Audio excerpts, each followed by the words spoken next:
আমাদের এই বিরাট দুঃখ ও ত্যাগ কখনো ব্যক্ত হইতে পারে না। ভারত পুনরায় স্বাধীন হইবেই হইবে।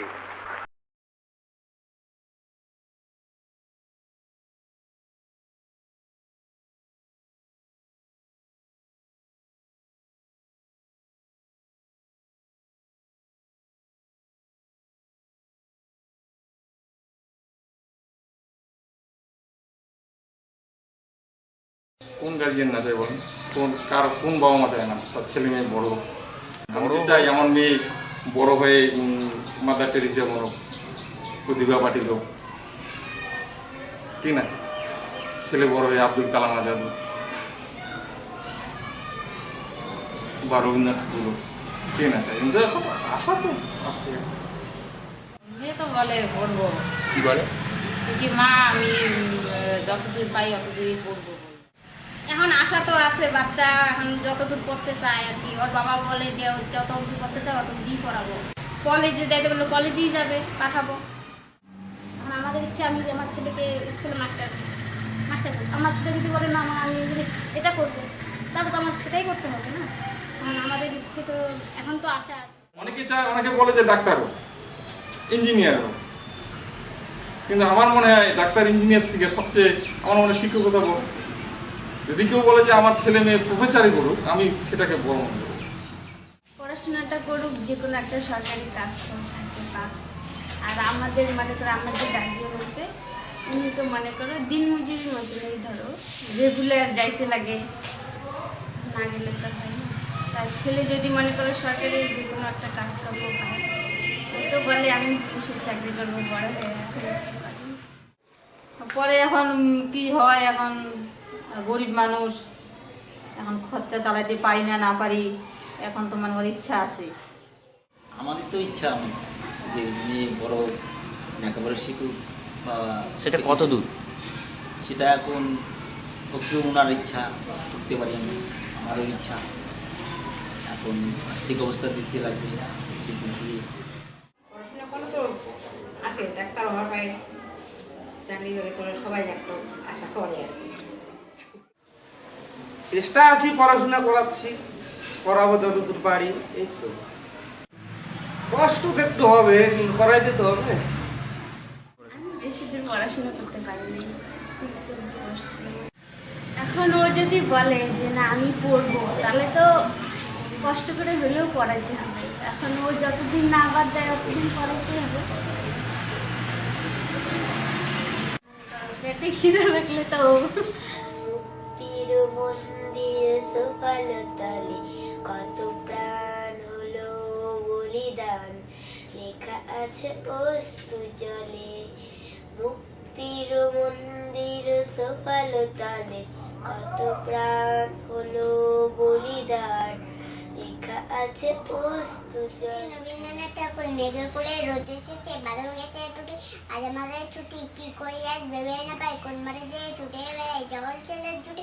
টিয়া পাতায় নৌকো দেবো, সাজিয়ে দেবো ফুলে, কালিতে ভাসিয়ে দেবো, চলবে দুলে দুলে তুলে চলবে দুলে দুলে তুলে চলবে দুলে দুলে দুলে দুলে দুলে। দুলে দুলে।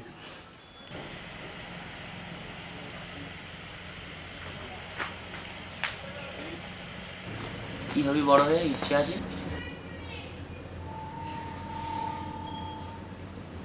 পড়াতে ভালোবাসি, বাংলা, অঙ্ক আর কিছু না। বড় হয়ে কি হতে ইচ্ছে করে তোর? Pilot, pilot? কেন? পাইলট কি করে জানিস? কি করে? প্লেন চালায়? কোথায়? মাটিতে না? বেশি ভাত খাওয়া লাগে। বেশি ভাত খাওয়া লাগে? আচ্ছা, পাইলট হতে গেলে বড় হয়ে আমার ইঞ্জিনিয়ার ও পুলিশের চাকরি করতে ইচ্ছে করে। শিক্ষিকা।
আচ্ছা কে কে শান্ত ভালো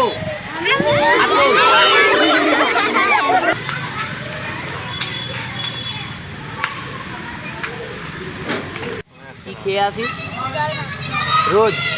আজকে জল ভাত বাড়ি থেকে রোজ খেয়ে আসিস? হ্যাঁ কি খেয়ে আসিস? আজকে কি খেয়ে এসছিস? কি মুড়ি আর আর কিছু না? খিদে পাইনি এখন? খিদে পাইনি সত্যি?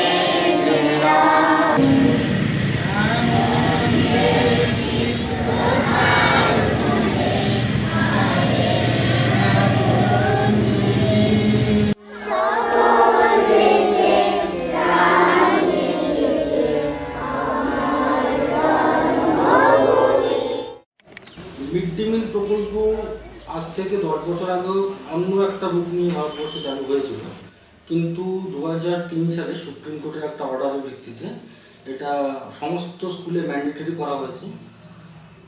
স্কুল এডুকেশন ডিপার্টমেন্টকে মিড ডে মিল চালানোর বিষয়ে নোডাল ডিপার্টমেন্ট হিসেবে ঘোষণা করা হয়েছে এবং পশ্চিমবঙ্গে এক্ষেত্রে স্কুল এডুকেশন ডিপার্টমেন্টের যে সেক্রেটারি আছেন তার একটা চিঠিতে উনি পরিষ্কারভাবে এটা বলেছেন যে প্রতিটি স্কুলে মিড ডে মিল চালানো বাধ্যতামূলক এবং সেক্ষেত্রে নোডাল ডিপার্টমেন্ট হিসাবে তার ডিপার্টমেন্ট অর্থাৎ শিক্ষা দপ্তর কাজ করবে।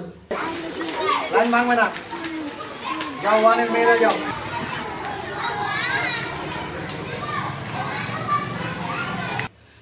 মিড ডে মিল যাতে প্রতিটি স্কুলে যথাযথভাবে চলে সেজন্য স্কুলের প্রধান শিক্ষক মহাশয় যারা রয়েছেন বা শিক্ষিকা রয়েছেন তাদেরকে অব্লিগেটরি ডিউটি বা বাধ্যতামূলক দায়িত্বের কথা বলা হয়েছে।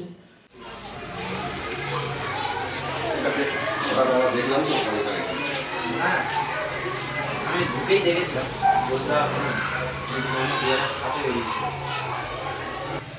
ব্যাপারটা হচ্ছে এটা তো একটা সরকারি প্রোগ্রাম, এই প্রোগ্রামটা যাতে সুন্দর এবং সুষ্ঠুভাবে হয় আমরা প্রথমে ওই ভিএসি এবং মাতা শিক্ষক কমিটি আছেন তাদের সাথে আমরা মোটামুটি মাসে একটা মিটিং হয় এবং এই প্রকল্পটাকে যাতে সুষ্ঠুভাবে চলে শিক্ষক শিক্ষিকা এবং মায়েদের, বিশেষ করে মায়েদের সাহায্যটা আমি পুরোপুরি পাই এবং স্বনির্ভর দল যে আছেন তারা প্রত্যেকেই গ্রামের, তাদের নিজেদের সন্তানের মতনই তারা এটা করে, আমরাও তাদেরকে বলি এবং দেখি এবং দায়িত্ব সহকারে এটা চলে।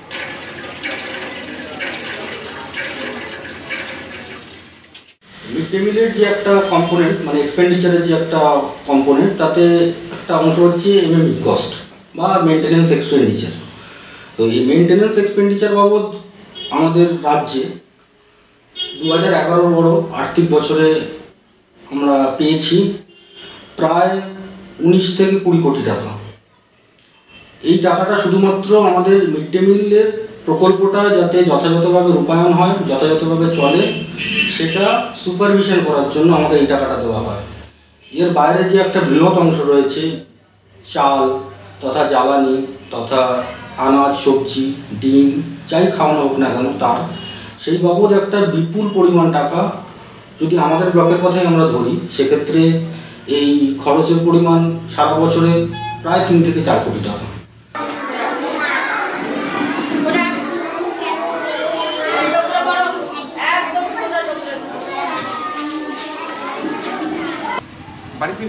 বাড়িতে বসে থেকে তো কি হবে? ওখানে গিয়ে 1 নম্বর পড়াশোনা হচ্ছে, 2 নম্বর তুমি প্রোটিন খাওয়া খাদ্য পাচ্ছ। ওখানে বাবা মার থেকেও শিক্ষক শিক্ষিকারা তোমাদেরকে বেশি আদর যত্ন করতেছে, দেখভাল করতেছে। সবচেয়ে বড় কথা, সর্বোপরি কথা, তোমাদের শিক্ষা হচ্ছে, যে শিক্ষাটা পরবর্তীতে তোমাদের কাজে লাগে। এটা ভাবতে অবাক লাগে যে একটা দেশ যেখানে ডেভেলপমেন্ট ওয়ার্ক যেমন আছে, তার পাশাপাশি অন্যান্য সুযোগ সুবিধা বা সরকারি প্রকল্প চলে, মিড ডে মিল এমন একটা প্রকল্প যেখানে ছোট ছোট শিশুদের বা স্কুল স্টুডেন্টদের আমরা আহারের বন্দোবস্ত করে দিই, তাদের পুষ্টির ব্যবস্থা করে দিই, এবং তার জন্য আমাদের এই বিশাল একটা ভারতবর্ষের মতো দেশ, গণতান্ত্রিক দেশ, যেখানে সারা বছরে কয়েক হাজার কোটি টাকা খরচ হয়। আমরা যারা এখানে আছি 7 জন, প্রত্যেকে আমরা একটা পরিবারের সদস্য হিসেবেই ভাবি, এবং এটাকে আমরা একটা নিজেদের নিজস্ব প্রতিষ্ঠান, নিজের বাড়ি যেরকম, নিজের সন্তান যেরকম, এই সন্তানটাও যেন তাদের সাথে কোনো পার্থক্য না তৈরি হয়। আমার যে সন্তান এবং এই বিদ্যালয়ের যারা ছাত্রছাত্রী, তারা নিজেদের সন্তানের মতনই আমরা দেখি, এবং তারা যথেষ্ট সহযোগিতা করেন। আমার বিদ্যালয়ের শিক্ষকরা যথেষ্ট সহযোগিতা করেন, এবং আমার সম্পর্কে তাদের কোনো ক্ষোভ আছে কিনা আমি জানি না, আমার কোনো ক্ষোভ নেই তাদের সম্পর্কে।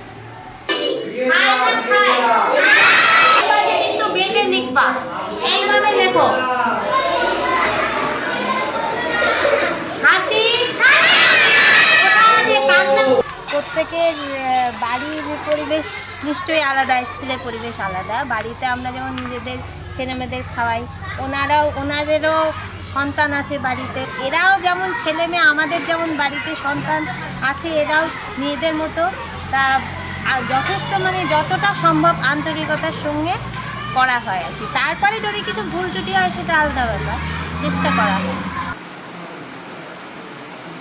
প্রোটিন পার্টটা যদি আমরা দেখি, সেই প্রোটিন কিন্তু বিশেষ করে অপুষ্টিজনিত রোগে যারা ভোগে তাদের কিন্তু প্রোটিনটা কিন্তু অভাব রয়েছে, এবং সেই প্রোটিনটা সাপ্লিমেন্ট করার জন্যই মেইনলি হচ্ছে আমাদের যে বিভিন্ন ধরনের প্রোগ্রাম আছে, সরকারি যে প্রোগ্রাম যেগুলো হয়, মিড ডে মিল কিছুটা হলেও কভার করছে আর কি।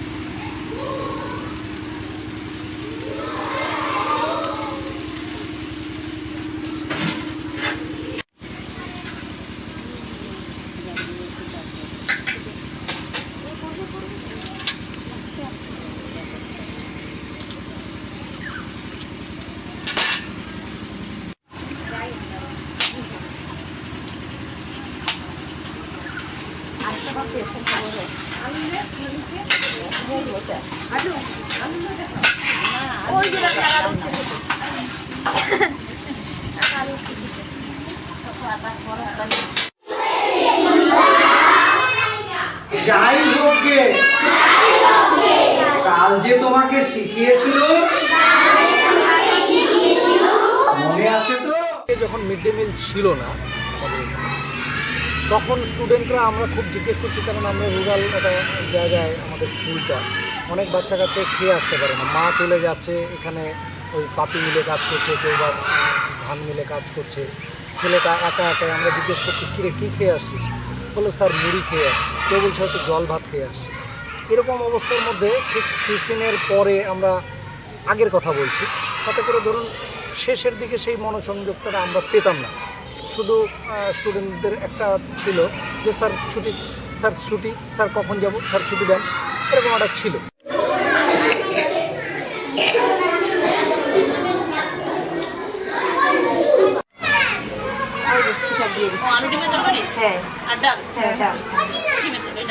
প্রথম দিকে অনেকেই সেটা খেতে চাইতো না, কিন্তু পরবর্তী সময় যখন দেখলো যে না এটা বেশ, খাওয়াটা ভালো, পরিষ্কার পরিচ্ছন্ন সব কিছু নিয়ে যখন হচ্ছে, ইতিমধ্যে সবাই যখন খেতে শুরু করলো, তারপরের থেকে আমরা যেটা লক্ষ্য করছি যে পরের পিরিয়ডগুলো after tiffin after mid day meal, দেখা যাচ্ছে যে না তারা 3টে, আমরা 4টা পর্যন্ত স্কুলে থাকি, 4টা পর্যন্ত টিফিনের পরেও আমাদের 2টো ক্লাস হয়, তাতে করে দেখা যাচ্ছে যে না তাদের অ্যাট্রাকশনটা আছে। মিড ডে মিলটা হওয়ার পরে আমাদের স্টুডেন্ট অ্যাটেন্ডেন্সটা বেড়েছে। আগে অ্যাটেন্ডেন্সটা কিন্তু খুব কম ছিল, খুবই কম ছিল। প্রথম দিকে আমাদের 200-র উপরে স্টুডেন্ট ছিল, সেখানে আমরা ধরুন এবারে এই 125-30 এরকম পেতাম। আজকের ডেটে যদি আজকের ডেটটাই ধরি তাহলে দেখা যাচ্ছে 168 জনের মধ্যে 132 জন এখন 136 জন। আগে আমরা তো ওই স্কুলে আসতে ভয় পাইতাম, হেডমাস্টার মারবে, মাস্টারমশাই মারবে, মারছিও আমাদের প্রতিটা। এখন কিন্তু যতটুকু জানি মাস্টারমশাইরা দিদিমণিরা মারে না, বরং ভালোবাসা দিয়ে আদর দিয়ে ওদেরকে মানে বুঝায়। এটা তো 1 নম্বর আছে, শিক্ষক শিক্ষিকাদের ভালোবাসা তো আছেই, বাচ্চা কাচ্চাকে বা নিজেদের ছেলে মেয়েদের মতো দেখে। 2 নম্বর হচ্ছে সরকারিভাবে মিড ডে মিলতে আসতেছে। তাদের যদি কোনো গরিব ছাত্রছাত্র থাকে তারা অনেক সময় তো খেতেও তো পারে না, সেটার কারণেও আসতেছে, সংখ্যাটা বেড়ে যাচ্ছে। আপার প্রাইমারি স্কুলে বা হাই স্কুল যেগুলো 6 to 8 এদের ক্ষেত্রে 150 গ্রাম চাল, 20 গ্রাম ডাল, মিনিমাম সবজি, তেল, আয়োডিনযুক্ত নুন, এবং প্রাইমারি স্কুলের ক্ষেত্রে 100 গ্রাম চাল, ডাল, সবজি, নির্দিষ্ট পরিমাণ প্রোটিন, নির্দিষ্ট পরিমাণ ভিটামিন, এগুলো প্রোভাইড করা হয়।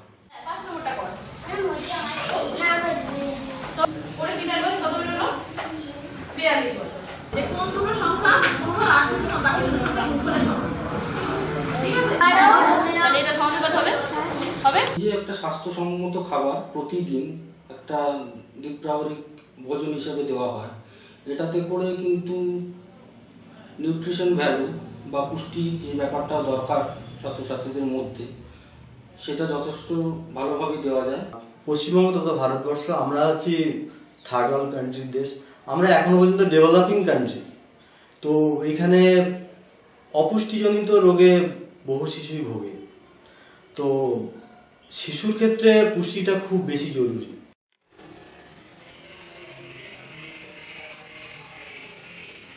মিড ডে মিল মেনলি লঞ্চ করা হয়েছিল সেটা স্কুল অ্যাটেন্ডেন্সটাকে বাড়ানোর জন্য, কিন্তু পরবর্তীকালে সেটা দেখা গেছে যে এটাকে নিউট্রিশন সাপ্লিমেন্ট হিসেবেও ব্যবহার করা যেতে পারে। WHO যে গাইডলাইন আছে সেখানে অনেকগুলো লেভেল আছে, গ্রিন, ইয়েলো এবং রেড।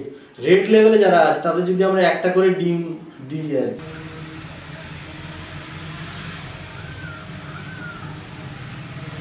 আমরা মেনলি যে মিল যেটা দিই আর কি, ডিম খুব সহজপাচ্য খাদ্য এবং কম দামের মধ্যে। আমার যেটা মনে হয় যে মাছ মাংসের থেকে ডিম অনেক কম দামে পাওয়া যায় এবং খুব সহজপাচ্য খাদ্য, এবং এই জন্য যারা অপুষ্টিতে ভুগছে তাদের জন্য কিন্তু ডিম খুব অপরিহার্য জিনিস। প্রত্যেকের বাবারই তো আর্থিক অবস্থা সমান না, কেউ হয়তো দিন মজুরি আছে, কারো হয়তো একটু ট্রাকে কাজ করে, কেউ তো জমিতে হাজিরার কাজ করে। সেই পুষ্টি বলতে তারা হয়তো ভাত আর ডালটা দিতে পারে, এর বেশি আমি তাদের কাছ থেকে তো আশা করতে পারি না। সেই হিসাবে তারা যথেষ্ট চেষ্টা করেন সন্তানগুলোকে স্কুলে পাঠানোর ক্ষেত্রে। আর আমরা স্কুলগতভাবে চেষ্টা করি যে এখানে এই মিড ডে মিলটা যাতে একটু উন্নত, প্রোটিনযুক্ত যাতে খাবার আমরা দিতে পারি। ডালটা 20 গ্রাম ডালটাই তুমি দেবে, 100 ছাত্র হলে 2 কেজি ডালটাই তুমি দেবে। ডালটা একটা ভিটামিন ব্যাপার আছে। সপ্তাহে ডিম না পারলেও 15 দিনে একটা ডিম দাও।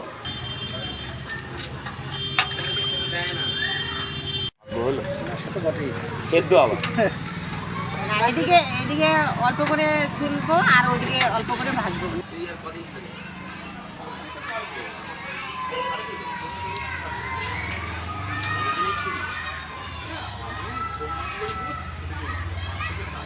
কে বড়লোক কে গরিব বা কাস্ট কোনোটাই ম্যাটার করে না, সবাই একসাথে মিলে পড়তেও যেমন ক্লাসেও একসাথে আপনি বুঝবেন না যে কে ভালো কে মন্দ, কে বড় ফ্যামিলি ছোটো ফ্যামিলি বুঝবেন না। তেমন খাওয়ার কোথাও দেখবেন একসাথে বসে সবাই মিলে খাচ্ছে, খেলাধুলা করছে একসাথে, মানে আলাদা করে আপনি এখানে ওই ভেদাভেদটা করতে পারবেন না। মানে সেটা পড়াশোনার ক্ষেত্রে ক্লাসরুমেও দেখবেন, মাঠ খেলার সময়ও দেখবেন, খাওয়া দাওয়ার সময় আছে। মানে এটা কোনো কারো ক্ষেত্রেই এটা ম্যাটার করে না, মানে সেটা টিচারদের ক্ষেত্রেও না, বৌদিদের ক্ষেত্রেও না, স্টুডেন্টরা নিজেদের মধ্যেও না।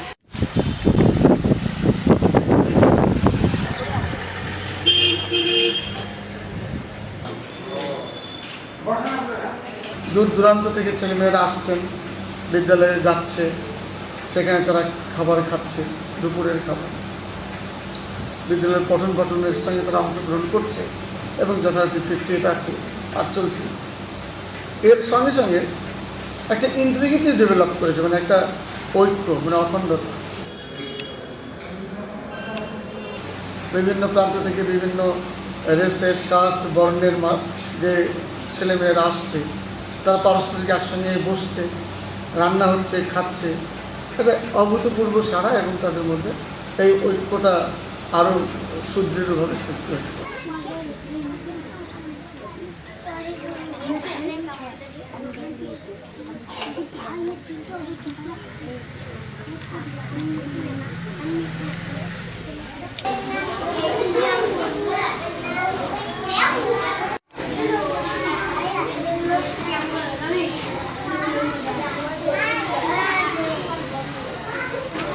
একটা সময় ছিল যে ওই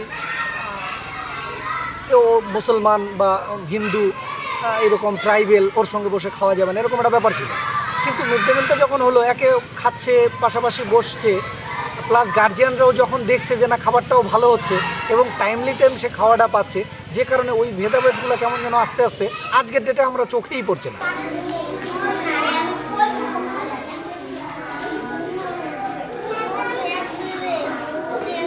সব একসাথেই বসে খাচ্ছে, কোনো তো বিভেদ দেখছি না। আমরা তো যতদিন ধরে মিড ডে মিল চালু হয়েছে এই জিনিসটা আমরা আপনি লক্ষ্য করিনি যে এই বাচ্চা একটু বড় লোক বাচ্চাকে একটু গরিব, এরকম ক্লাসিফিকেশনটা কোনো নেই। রান্না যারাই করুক এটা ছেলেমেয়েদের মধ্যে কোনো প্রভাব পড়েনি, কিন্তু যে এরা রান্না করছে বা মুসলিম রান্না করছে বা কেউ হিন্দু, এরকম কোনো ব্যাপার নেই কিন্তু ওদের মধ্যে। আমাদের স্কুলে আছে 2-1 মুসলিম আছে, কিন্তু এরকম বৈষম্যটা এখন এরকম তৈরি হয়নি।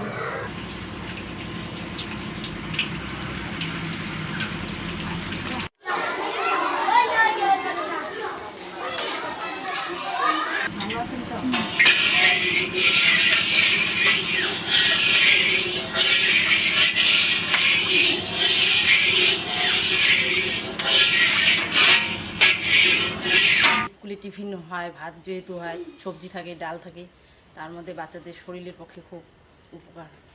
যদি স্বাস্থ্য ভালো থাকে, খেতে পারলে তো স্বাস্থ্যর দিক দিয়ে ভালো থাকবে, স্বাস্থ্য থাকলে তখন পড়াশোনারও ইচ্ছে ভালো হবে, পেট ভর্তি থাকলে।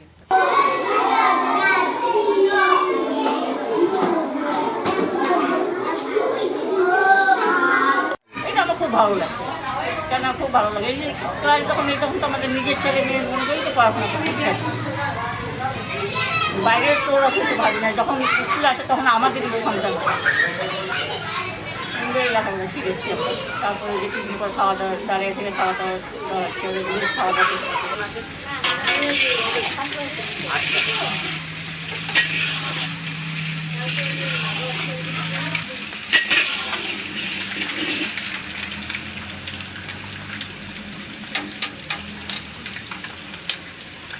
ক্লাস বলতে আমরা সাধারণভাবে যেগুলো বুঝে থাকি যে general category, ST category, OBC category, যেগুলো গ্রামে কিন্তু অত্যন্ত প্রকটভাবে লক্ষ্য করা যায়। এই মিড ডে মিল চালু হওয়ার পরে বিভিন্ন স্কুলে যখন বিভিন্ন সমাজের বিভিন্ন শ্রেণীর ছাত্রছাত্রী বা স্টুডেন্টরা একসঙ্গে বসে পাশাপাশি বসে একই খাবার খায়, এই ছোটবেলা থেকে তাদের মধ্যে যে এই একটা অভ্যেস গড়ে তোলা যে আমার পাশে যে ছেলেটা বসে আছে সেই ছেলেটা হতেই পারে তার বাবা হয়তো অনেক বড় চাকরি করে, হতেই পারে তার বাবা ব্যবসায়ী বা অনেক টাকা উপায় করে এবং সে একটা হয়তো হায়ার ক্লাসে বিলং করে, তথাকথিত হায়ার ক্লাস, অথচ তার পাশেই একটা হয়তো ছেলে বসে আছে সে কোনো এসটি বা দলিত সম্প্রদায়।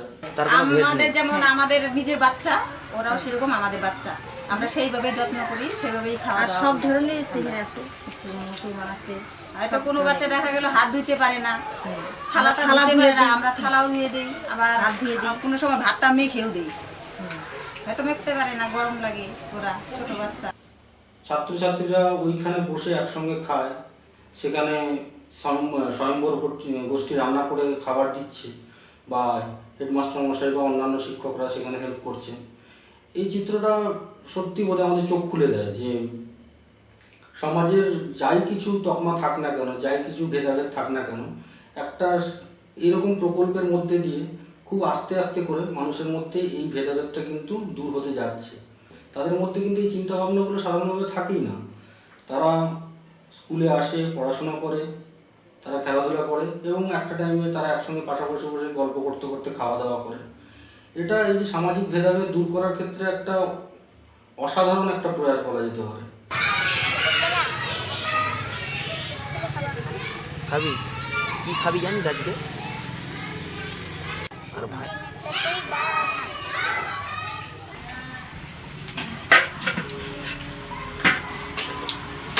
তাদেরকে কি দিয়ে খাওয়াচ্ছে, কিভাবে খাওয়াচ্ছে, পরিষ্কার পরিচ্ছন্ন আছে কিনা সেটা আমাদের দেখভাল করতে হয়। এবং ছাত্রছাত্রী যদি মানে স্কুলে না আসে তার জন্য আমরা বাড়ি বাড়ি গিয়ে প্রত্যেক ছাত্রছাত্রী গার্জিয়ানকে বুঝিয়ে বলি যে স্কুলে ছাত্রছাত্রী পাঠাবেন, কারণ সেখানে দুপুরবেলা তাদের একটা টিফিনের ব্যবস্থা করা হয়।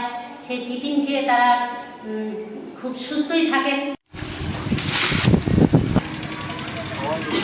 যে মিড ডে মিলটা আমাদের ঠিক হচ্ছে কিনা, খাওয়া দাওয়া ঠিক হচ্ছে কিনা, রান্না বান্নার পরিবেশ কি, এগুলো তো দেখার আমাদের একটা কর্তব্য আছে। কেন আজকে মিড ডে মিল এখানে স্কুলে রান্না হবে বলে যা খুশি তাই করে দিবে, এটা তো আর আমরা মানতে পারি না। এবং আমাদের সেলফ হেল্প গ্রুপে বলা আছে যে গ্রুপেই যেখানে রান্না করুক না কেন, বাড়িতে যেরকম নিজের বাচ্চাদের যেভাবে ওরা খাওয়া দাওয়া করে, যেভাবে বাড়িতে খাওয়া দাওয়া কোনো বাচ্চা হাত ধুতে পারে না তাকে হাত ধুয়ে দিতে হবে, তাকে বসতে পারে না তাকে ভালো জায়গায় বসায় দিতে হবে, থালিটা পরিষ্কার আছে কিনা সেগুলো দেখে নিতে হবে। মোট চাল হচ্ছে 442 কেজি 300, সেই মাসে খরচা হচ্ছে 204 কেজি 300, অবশিষ্ট চাল রয়ে গেল 238 কেজি। সেই অবশিষ্ট চাল 238 কেজি জুন মাসে চলে এলো। তবে অনেক সময় চালটা যেটা আসে আমাদের, চালটার বেলায় আমাদের অনেক সময় আপত্তিকর আসে। চালটা অনেক সময় মোটা চাল আসে এবং কোয়ালিটিটা ভালো, তাই তখন নিজেদেরই কিন্তু খারাপ লাগে এই চালটা রান্না করে বাচ্চাদের খাওয়াবো।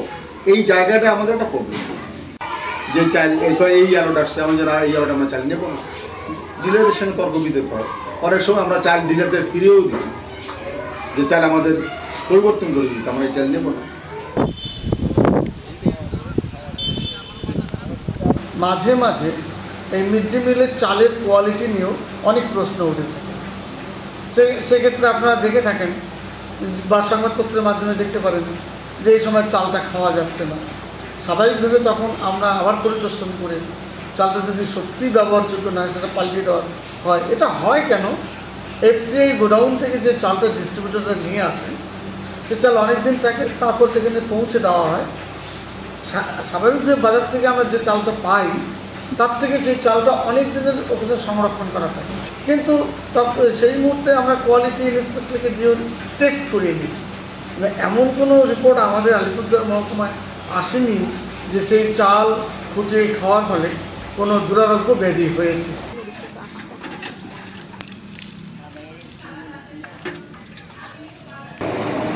খাবারের মান হয় কি, প্রতিটা গ্রুপের মধ্যে কিন্তু মানে সমান মহিলা থাকেন, কারো রান্নার সাথে কারো রান্না একটু ভালো মন্দ হয়। আমরা চেষ্টা করি তাদেরকে বলার যে আগের যে গ্রুপটা রান্না করে গেল তখন কিন্তু খাওয়ার সংখ্যাটা অনেক বেশি, তোমাদের একটু কমে যাচ্ছে কেন, নিশ্চয়ই রান্নার কোনো মান তোমাদের খারাপ হচ্ছে, তোমরা একটু চেষ্টা করো। সেভাবে আমরা সাহায্য করি, আমি নিজেও গিয়ে দেখি, যতটা সম্ভব তাদেরকে দিয়ে একটা জায়গায় আমরা মোটামুটি চলে আসি।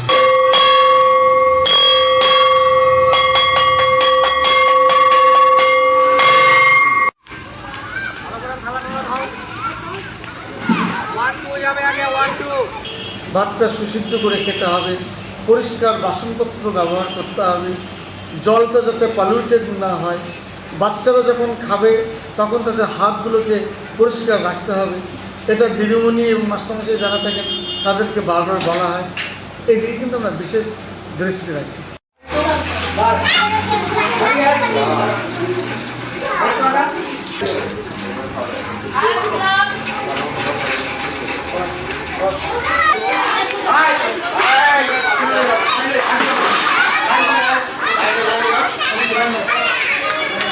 মানে অন্য কিছু খেলে বাচ্চাগুলোর অসুবিধে হয় আর কি, ভাত খেলে ভালো হয়, সবজি দিয়ে সয়াবিন তো বাচ্চারা সবাই ভালোবাসে, ডাল সয়াবিন দিয়ে খেলে পেটও ভরে, স্বাস্থ্যের দিক দিয়ে ভালো হবে আর কি, পড়াশোনার দিক দিয়েও ভালো হবে।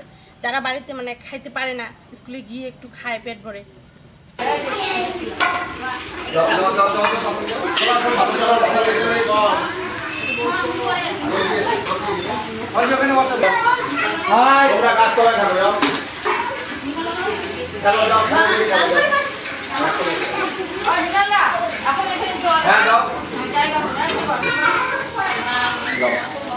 তোমরা ওদিকে যাও। তোমরা কাজ করো না যাও।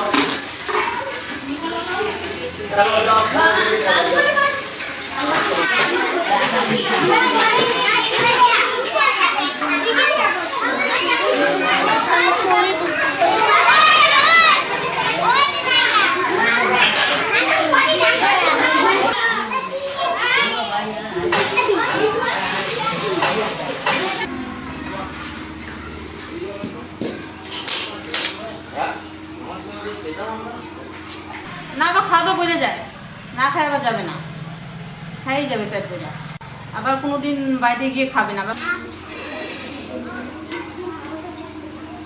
কোন ক্লাস এটা? এটা 1 2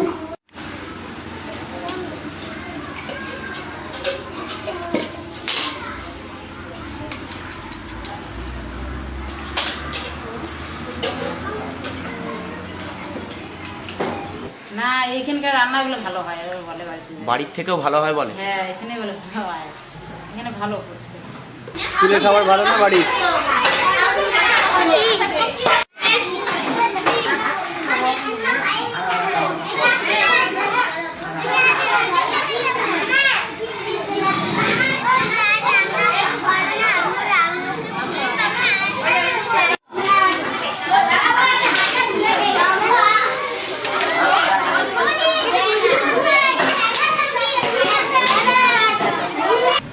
স্কুলে আসার সময় একটু ভাত গরম ভাত খেলো, আসার পরে এখানে আবার মিড ডে মিল স্কুল করার পরে মিড ডে মিলে ভাত খাওয়া রান্না করে যাচ্ছে, আবার দুপুরবেলা তুমি খাইতে চায় না, ওই যে খাওয়া দাওয়া করে যাচ্ছে আর দুপুরবেলা খাবে না, পেট ভর্তি থাকে, পেট ভরে থাকে নাকি আমি দেখছি পেট ভরে খায়। দুপুরবেলা আমি খাইতে বসি তখন নিয়ে যায় অনেক সময় 2টার সময়, পরে বাবা আমি খাবো না, আমি কেন খেয়ে এসছি।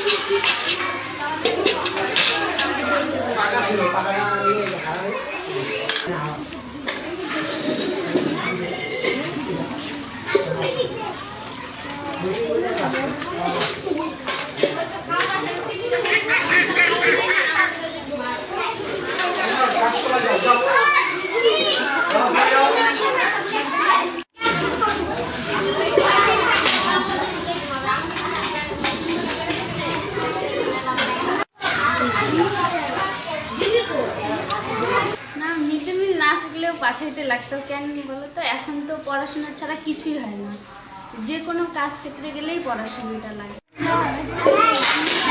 সবাই হাতে হাতে নিয়ে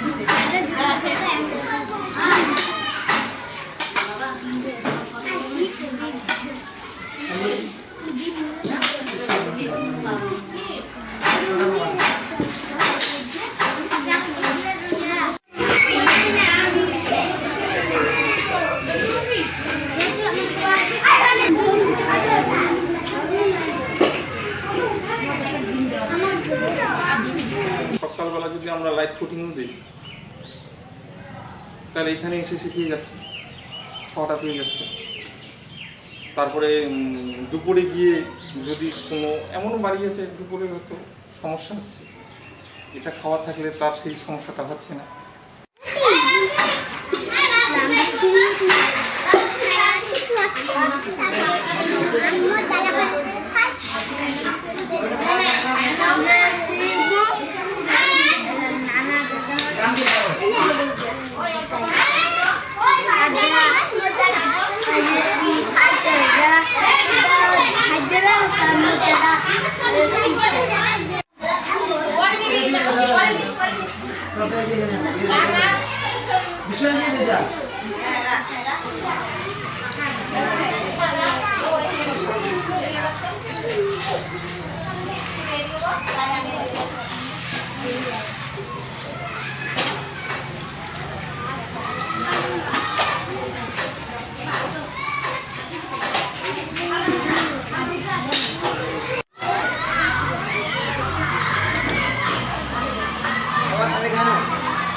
খাইতে দেয় বলে এটা দিয়েও একটা উপকার। কেন সকালবেলা খাওয়া দাওয়া করে আসে, দুপুরবেলা বাচ্চা মানুষ খিদে লাগে, ওই টাইমটা খাওয়াটা পায়, পরে মনে করে টিফিনের পরে আরও পড়াশোনা হলে পড়তে পারে। আর নাহলে তো ওই যে মনে করো পেটে খিদে লাগলে তো কোনোদিন আসতে যাবে, কোনোদিন আসতে যাবে না। এর জন্য রেগুলার আসে, কোনো অসুবিধা নেই।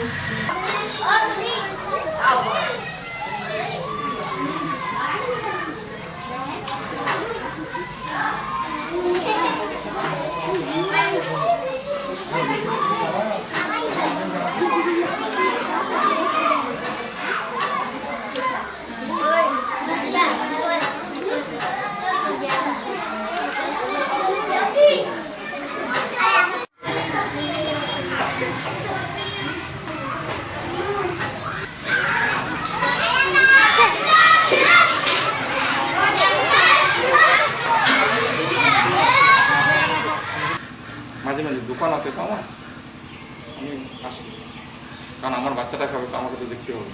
স্যাটিসফাই, আমি গার্জিয়ান হিসেবে স্যাটিসফাই।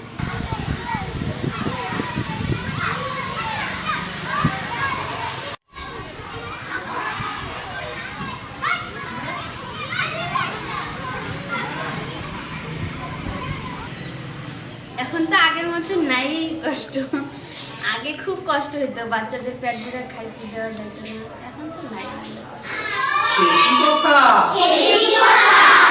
আর দুটো খাও, আজকে না, আর আবশ্যক নেই। মুক্তির মন্দির সুফল তলে কত প্রাণ হলো বলিদান, লেখা আছে অশ্রু জলে। মুক্তির মন্দির সুফল তলে কত প্রাণ হলো বলিদান, লেখা আছে অশ্রু জলে। যারা জীর্ণ জাতি তারা এখনো জানে রক্তে চেয়ে প্রিয় জন্মভূমি। যারা জীর্ণ জাতি তারা এখনো জানে রক্তে চেয়ে প্রিয় জন্মভূমি। রক্তে রাঙা বন্দিশালার সে কলো ভাঙা, তারা কি ফিরিবে আজ সুপ্রভাতে, কত তরুণ অরুণ গাছে অস্থা চলে। মুক্তির মন্দির সুফল তলে কত প্রাণ হলো বলিদান, লেখা আছে অশ্রু জলে। মুক্তির মন্দির সুফল তলে কত প্রাণ হলো বলিদান, লেখা আছে অশ্রু জলে। যারা জীর্ণ জাতি তারা এখনো জানে রক্তে চেয়ে প্রিয় জন্মভূমি। যারা জীর্ণ জাতি তারা এখনো জানে রক্তে চেয়ে প্রিয় জন্মভূমি। নমলির মুখে ফোটালো ভাষা, যারা জীর্ণ জাতির বুকে জাগালো আশা। নমলির মুখে ফোটালো ভাষা, রক্ত কমলে গাথা